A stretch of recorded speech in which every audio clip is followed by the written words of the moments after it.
샬롬, 주님의 이름으로 여러분들을 축복합니다. 우리 추수감사절은 여러분 잘들 보내셨나요? 요즘은 함께 모여서 추수감사절을 보내지 못하니까 좀 쓸쓸하고 예전과는 많이 달랐으리라 생각하는데, 그래도 하나님께서 주시는 은혜는 우리에게 늘 지금도 여전히 똑같으리라 믿습니다. 그런 감사로 또 여러분 기쁜 한 주를 보내셨으리라 믿고요. 오늘 로마서 강의 20번째 시간을 함께 나누도록 하겠습니다. 오늘도 성경책을 펴시고 그리고 필기 도구를 지참하셔서 오늘 우리에게 주시는 말씀들을 함께 나누어 보도록 하겠습니다. 이 로마서 전체에서 특히 그 사도 바울이 강조하는 그리고 다루고자 하는 중요한 테마를 하나 고르라 하면 역시 구원에 관한 문제입니다. 우리가 어떻게 하면 구원을 얻을 수 있을 것인가, 그것에 대한 사도 바울의 변증이라고 할 수도 있겠고요. 또 다른 한편으로는 그것을 설명해내가는 과정이라고 할 수 있을 겁니다. 이 로마에 있는 교인들에게 구원은 어떻게 해서 이루어지는 것인가에 대한 설득력 있는 해설을 해주고 있는 것이다 라고 볼 수 있겠는데, 이 구원에 대한 이 두 가지 이야기를 주로 다루게 됩니다. 그 첫 번째는 우리가 지금 5장까지 다루었던 내용이지요. 칭의, 우리가 의롭다함을 얻는 것, 하나님으로부터 의롭다 칭찬받는 그 부분에 대한 이야기라는 거예요. 그래서 칭의에 해당되는 겁니다.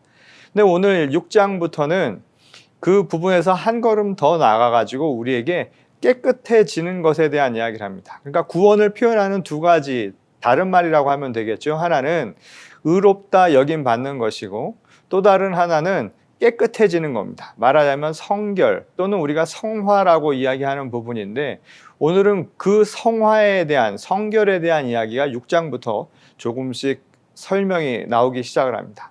자, 오늘은 그 두 이야기를 말하면서 그 중간 지점에서 그 연결되는 부분이라고 할 수 있는 부분을 우리가 살펴볼 텐데, 우리가 지금까지 한 내용들은 이 5장까지는 칭의에 관한 설명이라고 해도 틀리지 않는 내용들이라고 할 수 있습니다. 예컨대 우리가 로마서 3장 24절을 잠시 한번 돌아가서 보도록 하겠습니다.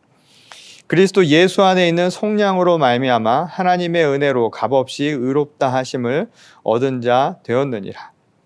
사실 이게 바로 복음의 핵심이라고 할 수 있겠죠. 우리가 무엇을 행해서가 아니라 오직 하나님의 은혜로 말미암아 우리가 의롭다함을 얻을 수 있는 길이 열렸다는 거예요. 곧 하나님의 구원의 은총을 받는 기쁨을 얻게 되었다라는 것이 사도 바울의 이야기입니다. 이게 곧 기쁜 소식, 복음의 핵심이 되는 내용이기도 했죠. 그 내용을 다시 한번 우리가 되짚어 보면 결국 사람이 의롭다함을 여김 받는 것은 율법에 의한 행위로 인해서, 곧 우리가 주체가 되어서 우리 스스로 쟁취해내는 결과물이 결코 아니라는 거예요. 하나님 편에서 보면 그것은 은혜고, 우리의 입장에서 보면 그것은 믿음에 의해서만 얻을 수 있는 것이다 라는 겁니다. 이것이 바로 사도 바울의 이야기죠. 사도 바울은 이와 같은 내용을 에베소서 2장 8절을 통해서도 이렇게 고백한 바 있습니다. 너희는 그 은혜에 의하여 믿음으로 말미암아 구원을 받았으니 이것은 너희에게서 난 것이 아니요 하나님의 선물이라. 너무나 잘 알려진 말씀이죠. 은혜에 의하여 믿음으로 말미암아, 곧 하나님의 편에서는 하나님의 은총으로 우리에게 주어진 것이고 우리는 그것을 믿음으로 받은 것뿐이라는 거예요. 이게 바로 구원이 우리에게 임하는 길이라는 것을 사도 바울은 그렇게 고백한 겁니다. 그래서 그것은 선물이다. 선물은 대가 없이 오는 것이죠. 값없이 우리에게 주어진 하나님의 축복이라는 것을 우리에게 다시 한번 알려줍니다. 그래서 이 5장까지의 내용 중에 그 뒷부분은 이런 이야기였죠. 그러면 우리가 한 것 없이 받는 거라면 우리의 행위는 아무래도 좋은 것이냐? 그건 아니다 라고 이야기를 했죠. 그건 너무나 상식적인 것 아닙니까? 은혜를 받은 대로 행하는 게 사실은 믿음이잖아요. 그 믿음을 가진 자라면 내가 행하지 않는다라고 하는 것은 말이 되지 않는 것이죠. 그리고 그것은 궤변에 가까운 이야기라는 것을 알 수 있습니다. 그래서 바울은 율법의 행위와 구별되는 믿음 안에서 행하는 행위가 무엇인가 하는 것을 바로 이 성결을 통해서 이제 설명을 하려고 하는 거예요. 오늘 6장의 이야기는 바로 그 내용입니다. 이 에베소서 2장 10절 말씀에 그에 대해서 이런 이야기가 잠시 나오죠. 같이 또 살펴보겠습니다.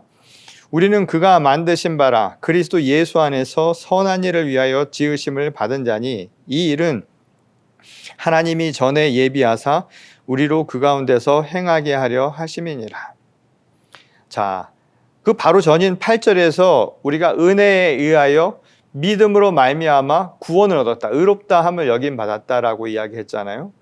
그것은 하나님께서 이미 우리에게 주신 축복이라는 거예요. 선물이라는 거예요. 근데 그것을 받은 자라면 우리가 당연히 선한 일, 하나님이 주신 선한 일을 행하는 것 역시 당연하다라는 것을 바울은 우리에게 이렇게 이야기해 준 것이었죠.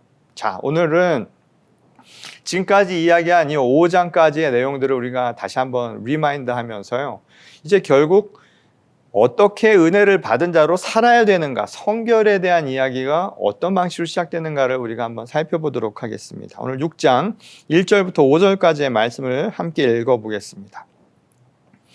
그런즉 우리가 무슨 말을 하리요? 은혜를 더하게 하려고 죄에 거하겠느냐? 그럴 수 없느니라. 죄에 대하여 죽은 우리가 어찌 그 가운데 더 살리요? 무릇 그리스도 예수와 합하여 세례를 받은 우리는 그의 죽으심과 합하여 세례를 받은 줄을 알지 못하느냐? 그러므로 우리가 그의 죽으심과 합하여 세례를 받음으로 그와 함께 장사되었나니 이는 아버지의 영광으로 말미암아 그리스도를 죽은 자 가운데서 살리심과 같이 우리로 또한 새 생명 가운데서 행하게 하려 함이라. 만일 우리가 그의 죽으심과 같은 모양으로 연합한 자가 되었으면 또한 그의 부활과 같은 모양으로 연합한 자도 되리라. 자, 오늘 6장의 첫 시작은 그런즉이란 말로 시작을 합니다. 근데 이 그런즉이라고 하는 것은 결국 그 앞에 문장과 연결해주는 역할을 하는 부분인데요. 우리가 그 바로 앞에 그럼 어떤 이야기가 나는가를 다시 한번 돌아보겠습니다. 5장 21절을 다시 한번 보겠습니다. 이는 죄가 사망 안에서 왕노릇한 것 같이 은혜도 또한 의로 말미암아 왕노릇하여 우리 주 예수 그리스도로 말미암아 영생에 이르게 하려 함이라. 자, 6장 시작하면서 바로 앞에 내용을 다시 한번 우리한테 상기시켜 주는데 그 앞에 내용은 뭐였냐면 죄가 사망 안에서 왕노릇한 것처럼 하나님의 은혜도 의를 통하여서 우리에게 왕노릇을 하고 있다라는 이야기입니다. 이 죄가 죽음을 통해서 왕노릇하는 상황, 이것은 결국 우리에게 죄에 빠져 있는 우리의 현실을 보여주죠. 죄로 인해서 죽을 수밖에 없는 존재인 사망의 길을 갈 수밖에 없는 범죄한 인간을 이야기하고 있다라는 거예요. 그래서 결국 그것이 하나님의 은혜가 나타날 수밖에 없는 조건이 되었다는 것이죠. 그래서 하나님의 의가 예수 그리스도를 통해서 이 땅 가운데 나타난 바 되었다라는 게 사도 바울의 고백이었다는 거예요. 그래서 그리스도의 은혜가 결국 의를 통하여서 우리에게 왕노릇하는 상황이 생겨날 것이다. 이게 바로 전절, 마지막 절에 해당되는 내용이었다는 겁니다. 그 말을 사도 바울의 그 용어를 빌리자면 은혜의 다스림이라고 할 수 있는 거예요. 은총의 다스림. 곧 은혜를 통해서 우리가 다스림 받는 시대가 되었다는 거예요. 이제는 죄의 지배가 아니라 은혜의 지배로 예수 그리스도를 통해서 이렇게 완전히 패러다임 시프트가 일어난 거예요. 완전히 변화가 일어났다는 거예요. 이제 은혜의 시대를 우리가 살게 되었다는 겁니다. 근데 이 말은 무슨 말이냐면 은혜의 다스림이라고 하는 말은 우리가 흔히 은혜는 선물이라고 했잖아요. 에베소서 2장 8절의 말씀처럼 또 은혜란 말 자체가 카리스라는 말이 결국 선물이라는 의미를 담고 있습니다. 근데 여기서 말하는 선물은 그냥 단순히 주고받는 관계가 아니라는 거예요.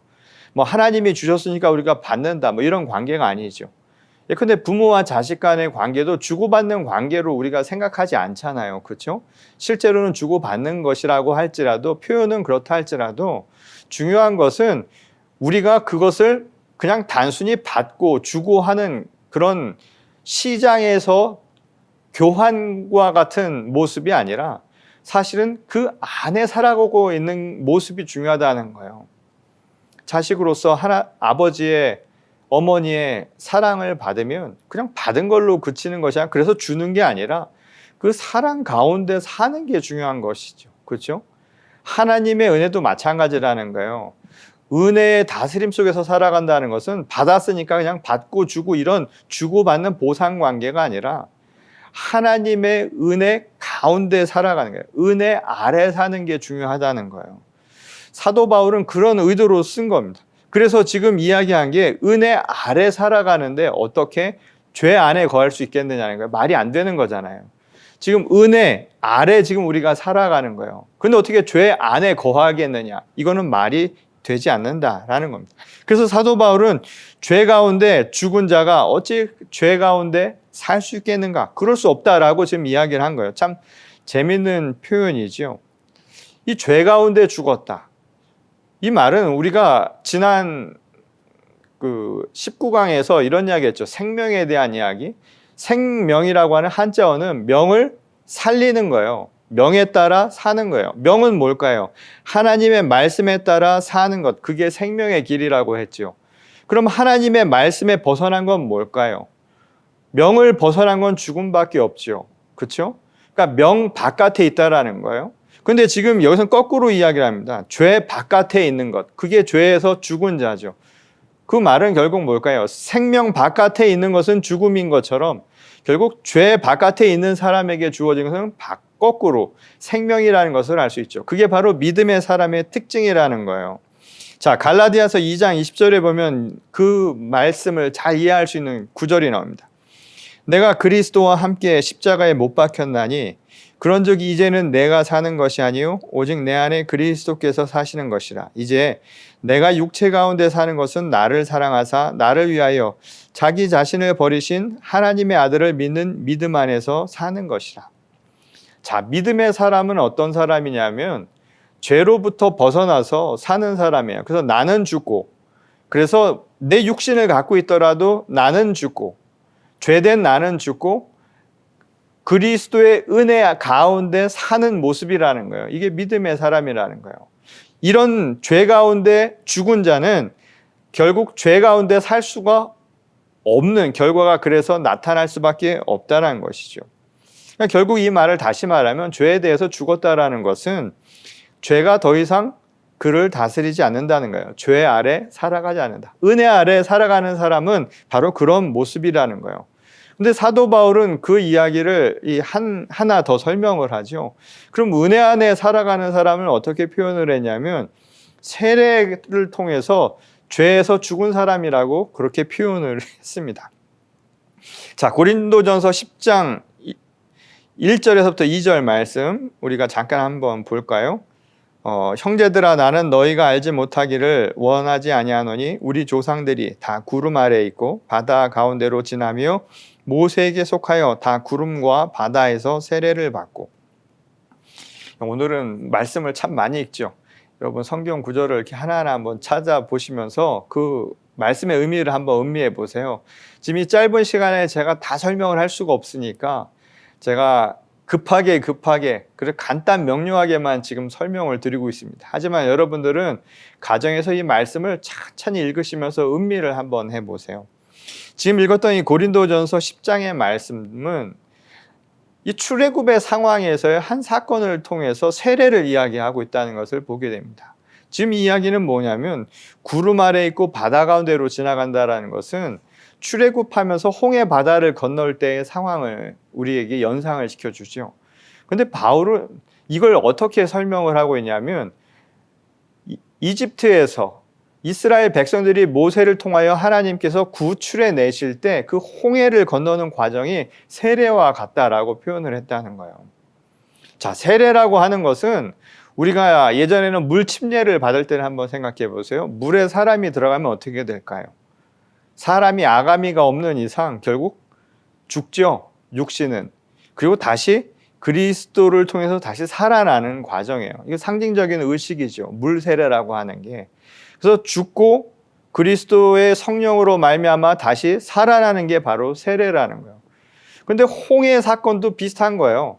이집트라고 하는 이 출애굽의 사건의 의미는 뭐냐면 이스라엘 백성들에게는 민족의 구원인지 모르지만 오늘 우리에게 있어서는 죽음의 땅인 그곳에서 죄 가운데 있는 그 땅에서 하나님이 약속하신 생명의 땅으로 건너가는 사건이었던 거예요. 그래서 홍해 바다의 사건은 세례처럼 죽음에서 생명으로 건너가는 과정으로 바울은 보았다는 거예요. 그러니까 세례는 우리에게 어떤 의미를 갖느냐면 그리스도인으로 거듭나는 의미를 담고 있다는 거예요. 다시 말해서 죄는 죽고 하나님의 은혜 가운데 거듭나는 것, 죄의 지배에서 벗어나서 이제 은혜의 다스림 안에서 살아가는 사람, 이게 그리스도인이고, 이 그리스도인은 이제 나는 죽고 그리스도와 함께 살아간다는 그리스도와 연합한 상태라는 것을 우리에게 가르쳐주는 말씀이라는 겁니다. 그래서 바울은 그 이야기를 그리스도와 연합한 것이라고 오늘 본문 말씀에서 표현한 거예요. 그리스도와 연합하여 살아가는 길은 뭐 다른 게 아니죠. 지금 이야기한 것처럼 죄에 대해서는 죽고 죄의 다스림이 없는 새로운 생명으로 거듭나는 것, 그것뿐이라는 거예요. 그 말을 바꾸면 뭘까요? 바로 부활이죠. 부활에 대한 겁니다. 우리도 그리스도와 함께 죽고 내 옛것은 죽고 그리고 그리스도와 함께 새 생명으로 부활하는 겁니다. 믿음으로 부활하는 것이죠. 저는 이게 굉장히 우리 기독교 신앙의 핵심이라고 생각을 하는데, 부활이라고 하는 게요. 결국 부활이라고 하는 것은 또 십자가의 죽음이 없이는 부활도 없죠. 부활의 전제이기 때문에. 죽지 않은 자가 어떻게 다시 살 수 있습니까? 근데 이게 우리에게 아주 중요한 의미를 갖는다는 거예요. 여러분, 부활이 없는 죽음은 어떨까요? 허망하죠. 그 끝 아닙니까? 허무한 것이죠. 그러니 부활 없는 죽음은 허망한 것이고요. 반대로 죽음이 없는 부활은 우리에게 거짓일 수 있다는 것을 기억하라는 거예요.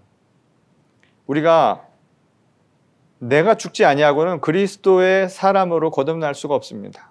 여전히 죄 가운데 사는 모습으로는 주님 앞에 살 수가 없어요. 여전히 내 언행이 하나님의 모습으로 변화되지 않는 한 우리는 완전한 부활, 완전한 새 생명이라고 말하기 어렵다는 겁니다. 우리가 물의 세례만이 아니라 성령의 세례를 받으라고 하는 그 말도 마찬가지입니다. 우리가 영적으로 완전히 속사람의 변화가 없이는 우리는 아직까지 주님의 완전한 자녀가 되지 못한 상태라는 거예요. 그러니 그리스도인의 신앙생활은 다른 게 아닙니다. 그리스도 안에서 새로운 생명을 안고 살아가는 거예요. 그래서 이 부분을 사도 바울은 아주 중요하게 봤다는 거예요. 칭의, 의롭다함을 받은 자가 이제 우리 중요한 건 뭐냐면 이제 성결한 사람으로 거듭나서 살아가야 한다는 거예요. 제가 이 부분을 잘 이해할 수 있는 한 비유를 우리 성경에서 설명을 하나 드릴게요. 여러분, 탕자의 비유를 너무나 잘 아시죠? 이 아버지가 자식에게 분깃을 나눠주자 그 가진 재산을 가지고 자기 멋대로 가죠. 이게 죄의 길입니다. 아버지의 길에서 벗어난 것이 죄의 길이죠. 그리고 결국에서 탕진하게 됩니다. 죄 아래 살 때는 모든 것이 죽음의 길로 갈 수밖에 없는 거예요. 그런데 그에게는 하나님의 축복이 있었죠. 깨달음의 축복이 있었어요. 그래서 아버지가 곧 내 생명이라는 것을 깨닫게 되고 내가 선한 일을 행하지 않은 것을 깨닫게 되고 아버지의 집으로 오지요. 회개라고 하는 것은 그냥 깨달음으로 끝나는 것이 아니라 아버지의 집으로 들어오는 거예요.